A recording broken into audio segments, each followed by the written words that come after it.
I framed my first house by myself, by hand and nail when I was 16 years old. So I went into the world as a builder/developer. So over the next 4 years, I built 130 houses, developed 40 acres, had 120 lots available in it, and then 2008 happens. And the music stops.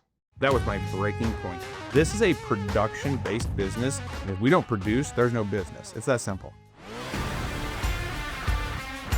You know, some of the nation's top real estate agents come from smaller towns within it. Today, we're going to meet a man from Springfield, Missouri. Friends, they do over $100 million year in and year out. They do it by focusing on three things in a very specific order: leads, listings, and leverage. I know what you're thinking. That's the whole idea of the MREA. It is, but Dan Holt has simplified it to the point where we can all learn something. He is going to tell us exactly how to do the pre-listing work and the post-listing work that gets you more referrals and closes more deals. We are also going to dive deep into pricing and how he discusses it with a seller. In the shifting market, pricing is key. Sit back and buckle up. This is Dan Holt. Gang, I'm excited. I'm joined by a dear friend of mine. I know I say that often, but this guy and I go back all the way to the flood. Friends, welcome Dan Holt. Dan, how are you, sir? Fantastic. I didn't know the reference to the floods, so that threw me off, but yeah, that dates me. Well, yeah, you're old. I mean, I don't want to sugarcoat this thing. We have to be honest with the audience. I mean, this just is what it is. Dan, y'all are absolutely crushing it. You have so many different businesses. You crush it as a brokerage owner. You crush it as a team owner. I'm going to make the argument later that you're winning in life. But you didn't just get born a realtor. There was something that happened before it. So how did you find your way into the greatest industry in the world? Well, it was not on purpose. It was on accident. I was forced into it. You know, I started my like professional career out of college. I went into law enforcement immediately, and I went 5 years in law enforcement. Wait a second. No. No way you're skipping through that, because when I think of all the things that make a phenomenal law officer, you check a couple of the boxes, but then there's a few there that are blank. How did you end up in that career? I was an adrenaline junkie. You don't know this. I was a professional rodeo athlete for 5 years prior to that. And so I decided when I grew up, I would actually have a real job and that paid money, because it turns out I wasn't good enough to make money. The professional part was I entered and I paid my fees. They took my money. Like, they were professional. And so I was an adrenaline junkie, got into law enforcement. My dad's a retired minister, didn't have a retirement plan, and built his assets through real estate, right? So he invested in real estate, and retired with 20 houses paid for. How many years? That's incredible, by the way. And by the way, thank you for your mission as a first responder. I deeply appreciate that. What's the aha? Did you take any ahas from being a police officer into your real estate life? Two. Number one, I cannot stand the equal pay for unequal effort model. Okay. I like to be paid what I'm worth. Number one. Number two, I can talk myself into or out of anything that I want. Man, those are both pretty powerful. Let's go with the second one, because that can either be a great asset or a terrible detriment. That's right. In that world, a lot of officers, including myself at the point in time, depending on the day I was having, was going to depend on how my shift went. So if I was coming in with a predetermined attitude that it was going to be a crummy day, guess what? Every interaction I had was crummy. And when I say talk myself into something, I could talk somebody into a patrol car very easily, or I could give them the long path. And whichever I wanted, I could talk them into. Yeah. You do know that to be true. This I know to be true. Okay, so you're happily doing the police work on certain days anyway. What happens? So I started building houses, get into real estate. Wait a second. Why though? See, I don't get it. You're happily doing the police thing. Yes. You could continue to do it forever. Are you looking back at the success your dad had and doing that on the side? Yes. So, but he had never built a house to sell it. My goal was to generate cash. Like I said, I was limited in what I could make in the law enforcement. I mean, my best year, I think I worked all the overtime I could, and I made $45,000, right? That's different now. That's quite some time ago. We still rode horses then. And, And like I said, I didn't like, once I got into that, I did, I did a house, I did, 1 year, I did 3 the next year. Well, how did That you know was how to not, do it? Wait a second. They don't teach you that in police academy. I've seen both movies. I framed my first house by myself, by hand and nail when I was 16 years old. That was Wow. my job. And so it was just very much, I was just around it my whole life. So I didn't learn it. I was just taught it. And so by the time it was done, my dad helped me co-sign for the first loan I ever did to build a house. Lived in that house. And then I recognized that's pretty easy. And so just started building more. And by the end, by my 5th year in law enforcement, I built 6 that year. So I made about 5 times on my side gig that I was making on my regular gig. And it just made no sense at that point. So what I like happens next? sleeping at night. So do you go get the builder's license or do you go get the real estate license? I went and got the builder's license. So I went into the world as a builder/developer. So over the next 4 years, I built 130 houses, developed 40 acres, had 120 lots available in it. And then 2008 happens. Oh, man. All right. So hang on a second. Stay in this time period for me. Before 8 happens, you're having success. Oh, massive. What do you learn there that you pulled through to today? What's the lesson? What's the aha? What, pre 2008, or what did 2008 Well, yeah, teach me? This is before. We're going to get to what 08 taught you. Okay. I get that. Okay. What were you learning? Because you learn in the good times and the bad. Oh, yeah. Pre 2008, what I learned is very much, I started this and I did everything by myself. I then transitioned to a full general contractor role where I had subcontractors for everything. And the thing I learned in that world is that subcontractors have specialization. And the more specialized they are in trade, the more efficient and effective they are. And therefore, the faster my job goes. So it really became a project management role. I understood that specialization is always faster and more effective. The jack of all trades, and I learned this, like we've all heard this, right? But it was in building specifically, the jack of all trades makes no money, right? So when you try to do everything, you can do everything, but you're very slow and inefficient. An example, it took me 6 months building a house by myself, 6 to 8 months building a house by myself. Now, the profit margin was higher on a scale, but by the end, I was building 6 in a month, right? And to the point in time, I was building 24 a year, right? So I can't do that math off the top of my head, but it's 12 every 6 months. So my margins got smaller, but I was making way more money. Got it. Got it. Yeah. Okay, so then 08 happens. Yeah. And the music stops. Stops. What's that like? Well, I'll tell you exactly what it's like. To the point that I was $6.5 million in debt. I was roughly, I'm going to guess, 32 years old. You can do the math really fast at 6% interest and know that I was stroking checks for about $24,000 a month of money that I won't say I didn't have, because I did have, right? That went on for about 6 months, to the point in time I made my last interest payment to the bank, came home. Let me back up. I got licensed about 3 months before I was broke. I was broke. Had 3 kids at home, and came home with, made my last interest payment of $24,000 and came home with $212 in the bank. And legitimately didn't know how I was going to feed my family. Take me there. Because I lived through it as well. And those of us that did all have a story like this, if you were in the industry. But now you're sitting there, your kids only know the lifestyle they've been living, which is times are great and we've made it. That's right. That's right. I was waiting, you're waiting for, and I'll go back to the real estate side of it. Cause even though I was licensed just barely, but I wasn't practicing. I got licensed just to list my own property so I could save that money. Cause my perception was that realtors were lazy and they did nothing actually proactive to sell a home. Right. And I probably hadn't had a showing in 3 months. I had 18 houses finished. Man. Haven't had a showing in months. Right. So when I make my last payment, I go home, sit on the tailgate of my truck. My family is none the better. They have no knowledge of this, right? You've been carrying this all inside? Oh, yeah. Nobody knows. I can't let them know. What can they do? Right? And so I sit on the back of my truck and I have this coming to Jesus meeting with Jesus, right? We're sitting on the back of the truck and we're having this conversation.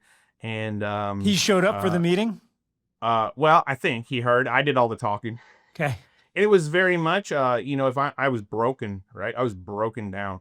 And, wipe the face off walk the tears off and walk inside, and nobody knew the difference. And interestingly, so the next day. Wait a minute. What happens in that conversation? Well, the conversation is exactly this. The conversation was if I've been a bad steward, right? Because we're taught to be stewards.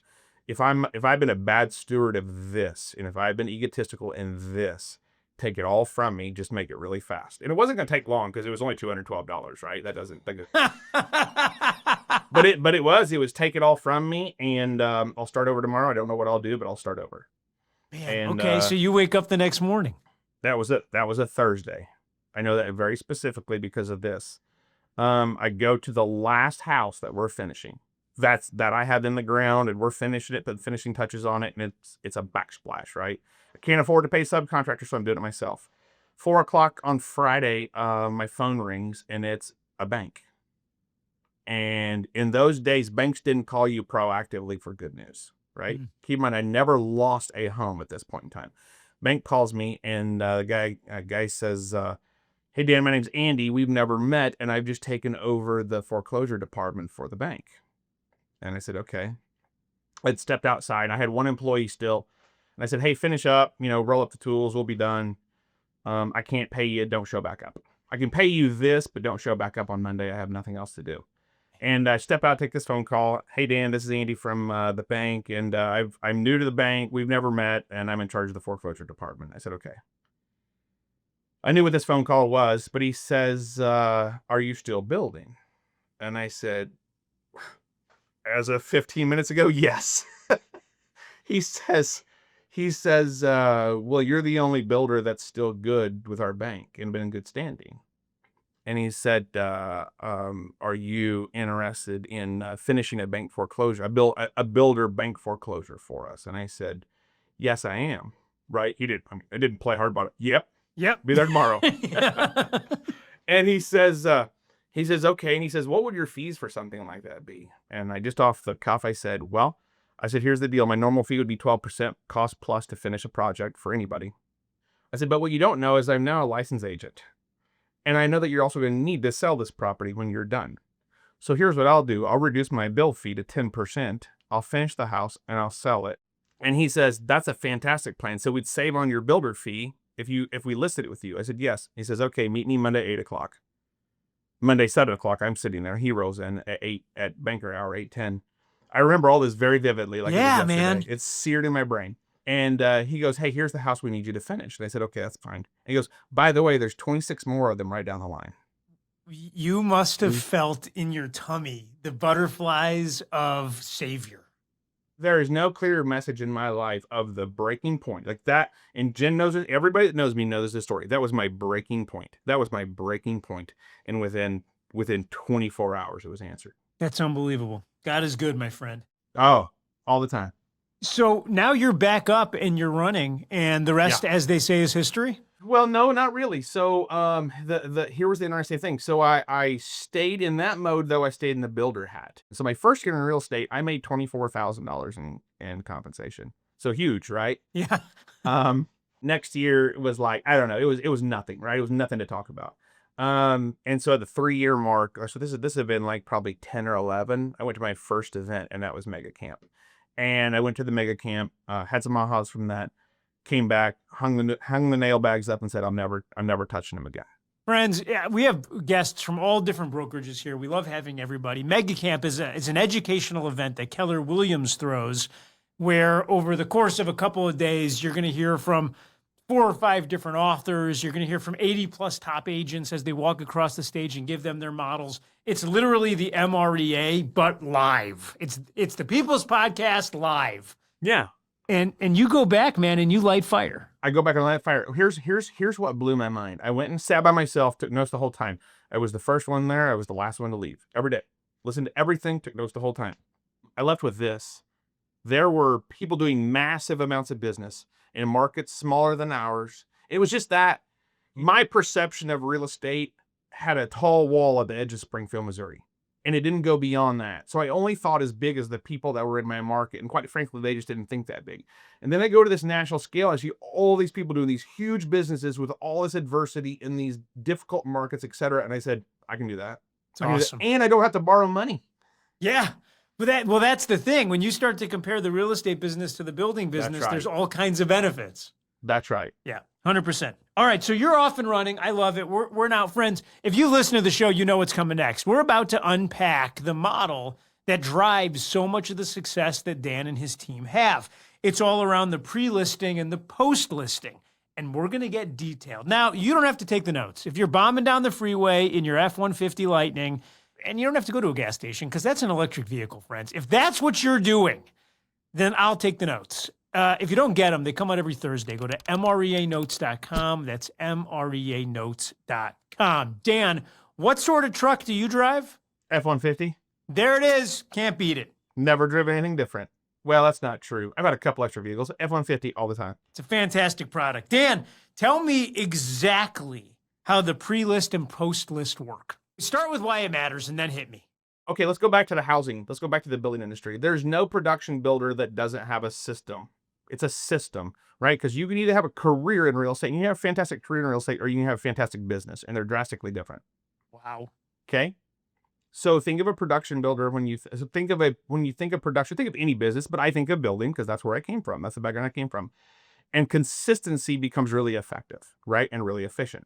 And in the MREA, and friends, if you're new to the show, the Millionaire Real Estate Agent book written by Gary Keller, Jay Papasan, and Dave Jenks, may he rest in peace, lays out a very simple premise, that it's leads that turn into listings that then turn into leverage. And leverage comes in the way of people and more leads that leads to buyer sales. So it all begins with leads. It all trickles. That's right. That's it.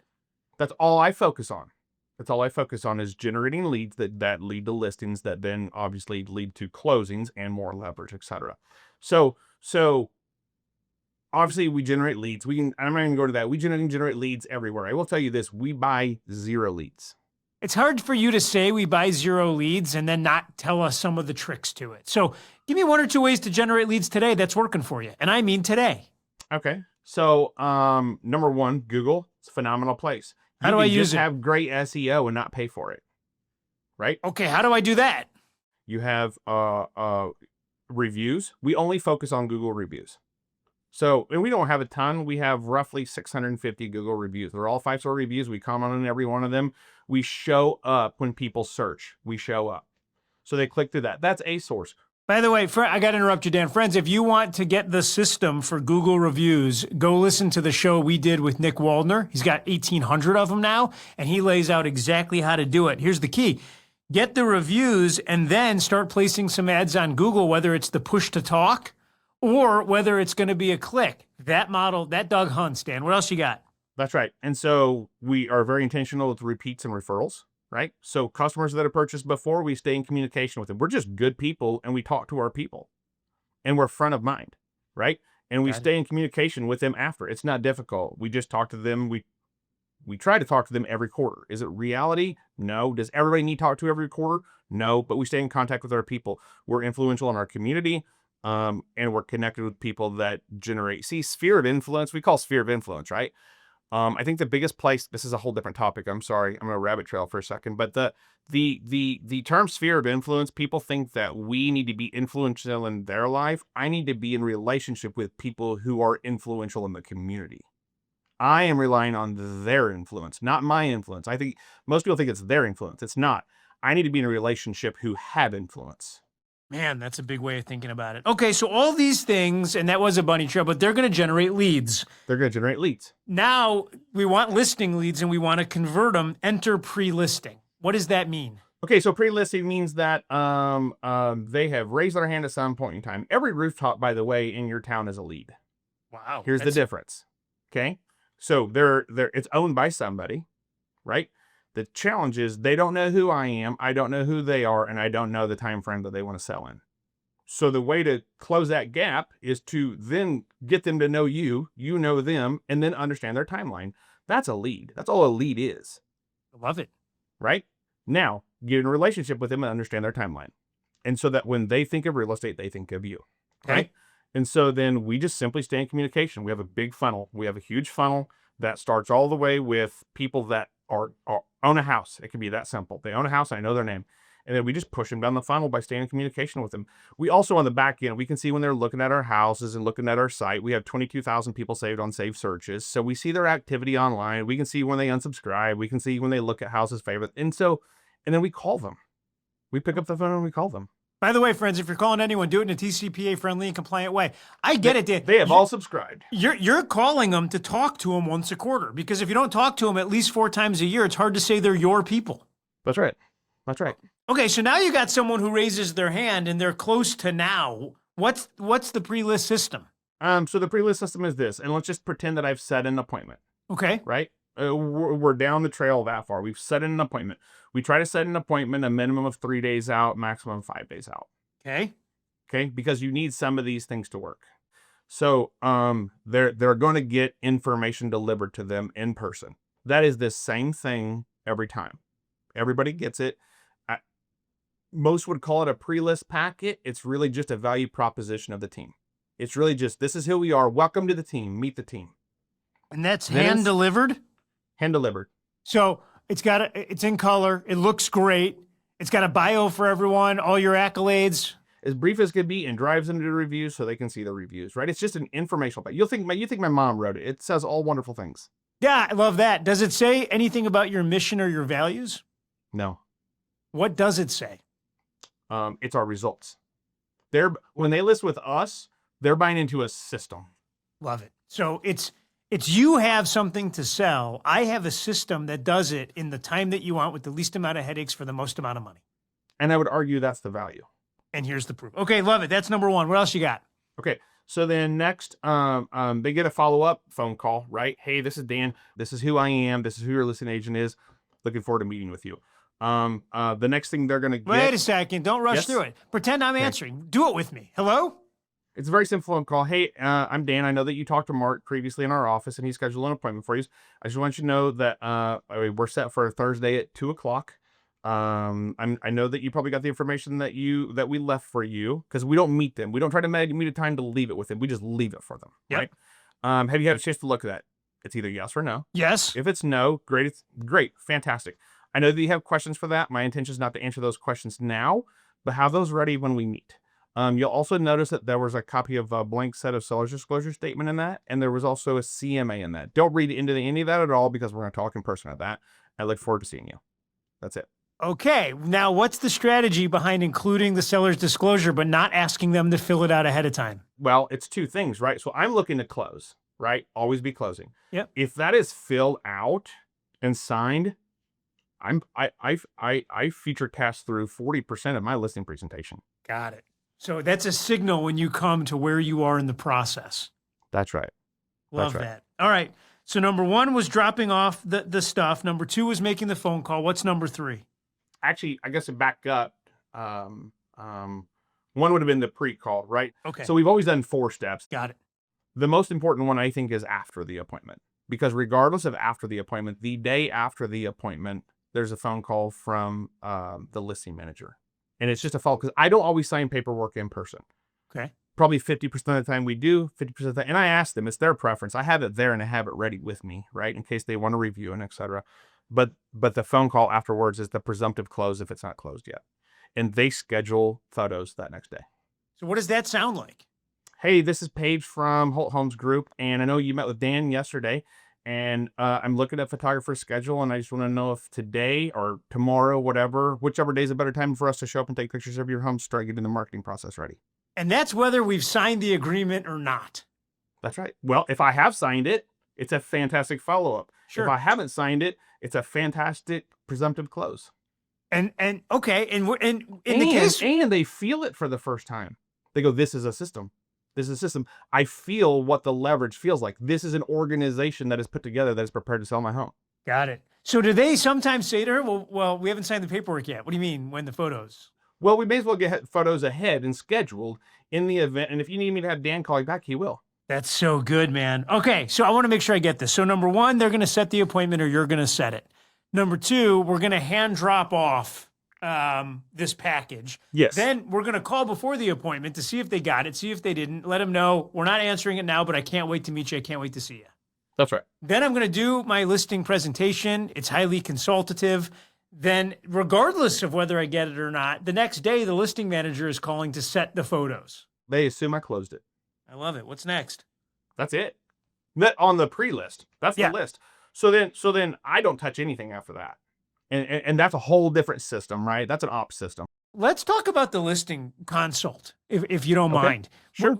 Walk me through this because this is as much of a science as it is an art. And your closing ratios are pretty darn good. What are you doing, like sleight of hand magic when you get there? Like when you, what's the conversation look like? It's funny because I take the intro. Typically, they have the book that I have left them in front of them. And sometimes they're seeing it for the first time, right? Let's be honest. And the first thing I do is I take it and I slide it across to the side, and we never talk about it again. What do you say? I say, I'll make the assumption that you believe my mom wrote this, and it says nothing but great things about me. And this is all about me, and this appointment has nothing to do with me and everything to do with you and why I'm here. And they slide it over, and then we talk immediately. And the two things I want to talk about is timeline and money. And I'm trying to ascertain what's more important. It is specifically a question I ask. What's more important in this meeting, that we ascertain the time frame that you sell your home in, or the amount of money that you receive, that you net from the sale? Okay. And if they say time frame, what do you say? I say, great. And how fast do you want to sell? And they say, and let me back up. I say the reason I say that is because the answer you give me is going to determine the price that I recommend for listing your home. Got it. Now, are you having this conversation prior to the walkthrough of the house or after you've walked through it? By the way, I always let them walk me through. I know there's opinions on this. I'm always a one-step listing process, by the way. I don't go back. Okay. I get it. I follow up. I go one time. So are you building rapport as they're walking you Yes. through? Yes, that's why I use it. I don't care about the house. I've seen the house. I mean, I can see it online. I know what I'm walking into. 9 times out of 10, right? I am looking to build rapport. I'm talking to them. I see a picture of their kids. I have kids. I see a picture of their dog. I have a dog. Like, right, that's the stuff that you're just making connections with. But I'm just walking through the house. I never make recommendations for repair. I never recommend a stage. I never anything. I'm pricing the house to sell in its as is condition. Okay, well, let's talk about that because these days, And some would argue that's not very consultative. well, I was going to say, these days it's very in vogue to give people like 3 or 4 different prices based on a scope of work and who's going to manage the work. I would look at your background and say, man, you're tailor-made to do all the work to get to flip every home you sell, quote unquote. Why don't you go that route? Well, I'll go to the whole flip thing really quick because I find that if I can price it right, typically in my market, and I'm in a very blue collar, average sales price $275,000.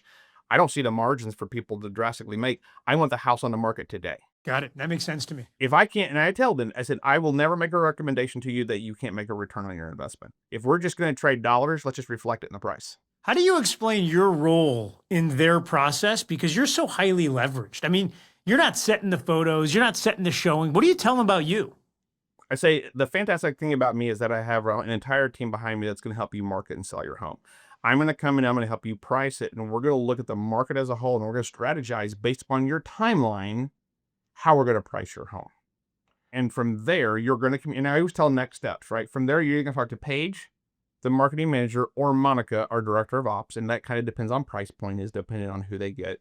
And they're going to stay in communication with you, and they're going to follow up, and they're going to give you information such as feedback, scheduling showings, all the things that are appropriate for that. You're going to talk to me when there's either a really large problem, something that's happened, or you have an offer, and we're going to negotiate the offer together. Got it. And that's probably the only times you're going to talk to me. And they're okay with that, or they're not okay with that. Well, that's right, because one of the things I say too is, listen, I could handle all your paperwork if that's important to you, but I promise you I'm the worst person handling paperwork, and it would be a disservice to you, and you'd be really unhappy with me. Got it. I love it, man. So after they're listed and they call with the photos, is there anything else unique that they're doing in that post-list process? No, I wish I could tell you there is. We market them in all the same channels and avenues that everybody else lists from. We're utilizing all the social media channels. We're utilizing all the 340 websites that connect through KWLS and all that. I wish I could tell you there's something unique. There's not. What's unique, though, is how we track it. What do you mean by that? So our system, and I learned this a long time ago at probably one of the mega camps, is we actually follow up and we track every bit of data that comes from the showings. Not online necessarily, but what comes from the actual showings. And it's this really simple. And this is in the consultative conversation, by the way. We say this because they always have a price. I walk into the range. I never give a price to list the house because the range is dependent on their level of motivation. And I give them the 6-month price, and I may never sell it at that price. And I give them the 1-week price. And the reason I give them 2 prices is because their motivation sometimes changes. What do you mean by that? Well, we've all listed homes before and they just want to test the market. Let's just use that. We've all heard that before. And we've all listed homes and something tragic happened and they had to have it sold the next day. And sometimes that happens in your list period. I love that. So you're taking them through your pricing strategy is to educate them with two prices so that at any point they know they can pull the exit lever and you're confident in that price. Yes. Also, another part is I never back myself into a corner listing presentation to give them the number they don't want, because the number they're thinking is always in the range that I'm thinking. I can't think of one single time I've ever given a range and their number not been in my range. So I've never Well, lost by saying it's $500,000. well, look, I don't think you're Houdini, my friend. Isn't the range always the highest price home to sell in the neighborhood and the lowest price home, and odds are theirs is going to sell somewhere in between? That's exactly right. There it is, But by not friends. backing myself in a corner, I don't lose with them because they're thinking a number. And I always, here's the deal, Jason, I pick the midline range that I believe this is my 30-day sale. I go 5% below and I go 5% above. I give a 10% range. Love that. Love it. Love it. You know, it's an interesting thing. When you look up at the number of listing appointments you go on, what would you say your conversion rate is? Our conversion rate right now on listings taken to appointment is 90%. So, friends, it's easy to discount this conversation, but do it to your own peril. Because when you have a 90% conversion rate, it changes the number of leads that you need to generate. And the shifting market is all about the hunt for the motivated. Dan, you're in Springfield. Is that a shifting market? It has shifted, yes, because it's flat. It's been uptrending for 14 years. And now it's flat. And now it's flat, so that technically is a shift. Love that. All right, man. 2 more questions for me on this topic, and then I want to move on. You run a highly specialized team. So when a buyer at that point, they're not your clients, but when a buyer calls in on a sign or on one of your ads or on the internet, that goes directly to the buy side of the house and they're responsible for that? Yeah, and the buy side has 2 ISAs specifically answering those phone calls, right? So the intention of a listing is to market our business. Yes, we want to market the home, but it's to market our business and to market our services. So we answer those calls promptly, just like anybody else would like to say. That's also the importance of leverage. And I also sell that when on the listing presentation. I explain to how that works, right? Because the number on the sign is not my number. So I don't want them thinking they're going to call that and they're going to get me. They're going to get the ISA department and it's going to ring to them. And then it's just speed to lead. It's sense of urgency. And not just to go show the home, right? Like that's not something that we do, but to show that level of value and information that we have about that home they're calling about. So what would you say for every listing you take, how many transactions does it lead to? Oh, on average, it's a twofer, right? So every home that we list, we do 2 transactions. You know, Dan, there is a great book on this. I didn't make this up. Where'd you get it from? The red book, the MREA, the Millionaire Real Estate Agent. That's where I stole it from. And I wish I could disprove it. Jason, I would argue in seasons it's 3-1. I love that, man. So when did you read think about it. Think about it logically. Hold on. If I don't want to breeze past it because it makes logical sense. If I list a home, 75% of the time, that seller also becomes a buyer. And I generate at least 1 qualified buyer. Now, better yet, I generate a qualified seller lead or buyer lead that also needs to sell a home. Now we're talking 5-1. All I had to do is generate 1 listing appointment and convert it and market it appropriately. It could be 5-1. Man, you just nailed that. When in your career do you end up reading the MREA? When does that happen? I read it after I came back from the first event, right? I sat down and went and talked to my leader, my team leader. And I said, these are the things I'm wanting to do. And she just pulled it out and she opened it up and said, get out of your own way, basically. What's your aha from the book? Like, because you were coming into it from the building business and then you read this book. Right. And so the importance of the book is just what I connected with it was just the specialization. Because even in the organizational model, it shows you what the roles are and it shows you what the job responsibilities are. And so it became very simple, right? Like this is a paid role that I can pay a salary to plus bonus potentially to do these things that I don't want to do anyhow and I suck. I love it. All right. I want to switch gears. The other side of your business is you own a Keller Williams Market Center. How many real estate agents work out of that location? 458. Friends, he owns the #1 brokerage in his town. Yes. I want to ask you 2 questions about that. Yes. If I'm a brokerage owner out there, what's the one thing about being a brokerage owner? What drives that success? Same exact thing as running a great sales team. Focus on listings, focus on production, and recruit agents that carry listings. Man, you couldn't have said it any plainer. Okay, #2. How do you wake up every day and be the owner of the brokerage, but then also run one of the largest teams in it and stay in fellowship with everybody? Because someone less couth than I might say that feels like, hey, he's competing with me. The guy that owns the place, he's supposed to be helping me. Do you get any of that? I get that from people outside of our brokerage. Tell me more. I think anybody that knows me knows that my genuine goal is for everybody in the brokerage to kick my butt. But I'm not going to let them. No, I think they know that too. Like you're highly competitive. So it's a very healthy, cooperative, cooperative and competitive. I'm actively engaged with them, involved with them. They also know I will always step away from business if it coincides with theirs. And whether they know that or not, that's true and that's factual. I'll go find it somewhere else. Like we're hunters and gatherers, right? But I teach them to be. And we focus on production. We don't focus on drama. We don't allow it to creep in. We remove it when it's there. We focus on selling houses. This is a production-based business. And if we don't produce, there's no business. It's that simple. You know, it's funny, Jason, I'll tell you something. People have often asked me, they say this, they say, why are you still at Keller Williams? Why don't you open your own brokerage? Why don't you, whatever. And it doesn't matter with the brokerages. Why don't you do your own? And I said, I am always open. I'm always open and I'm always going to listen. To this day, nobody's ever showed me a more proven system model. And until anybody can, and nobody's come close yet, I won't change anything. I will be consistent and I'll just keep going forward. I'll put my head down. There's nothing that'll deviate from me. And I won't allow myself to get distracted. When I get distracted, and you know some of these distractions I've been in, my distractions cost me so much money, right? That's my biggest loss leader is me and my distractions. And when I just focus on being consistent and doing the same thing over and over and over, no, it's not exciting. It's not flashy. It gets very few accolades and awards and etc. And I don't care because I'm good with me and I'm good with this. You're my hero, brother. I mean it. I love you. I love your heart. I love the way that you show up for your people. And every time I meet one of the people in your office, they tell me you know their name, you know their families, you know their stories, and it speaks to exactly why you're this successful. Thank you for everything you're doing for real estate agents everywhere, brother. Well, thank you for what you're doing. That's just an old school real estate conversation. Here's how you know that you love real estate and that you're a real estate junkie. It's that you're still listening right now. If you're still listening right now, it's because you love old school real estate banter.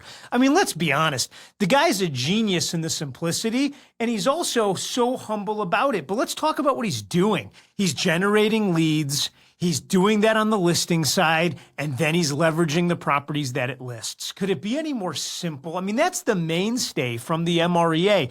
I've been in masterminds with Gary Keller, who wrote the MREA, by the way, with Jay Papasan and Dave Jenks, may he rest in peace. And he'll walk into a room where everyone in it is a $300 million plus producer, and he'll draw a triangle and 3 L's and say, let's talk about leads, listings, leverage. And inevitably, someone says, well, wait a minute, Gary, where's the new stuff? Let's talk about the new stuff. And he says the same thing every time. We can talk about the new stuff when you master the old stuff. Here's the joke. Friends, leads, listings, leverage is the new stuff.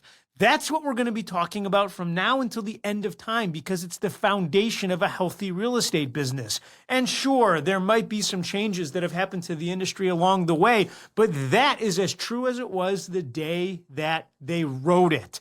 What do I think of when I think of Dan Holt? I think of a scary, slick real estate practitioner, someone who understands the basics and wakes up every day happy to live within them. Here's the question. Have you overcomplicated your business?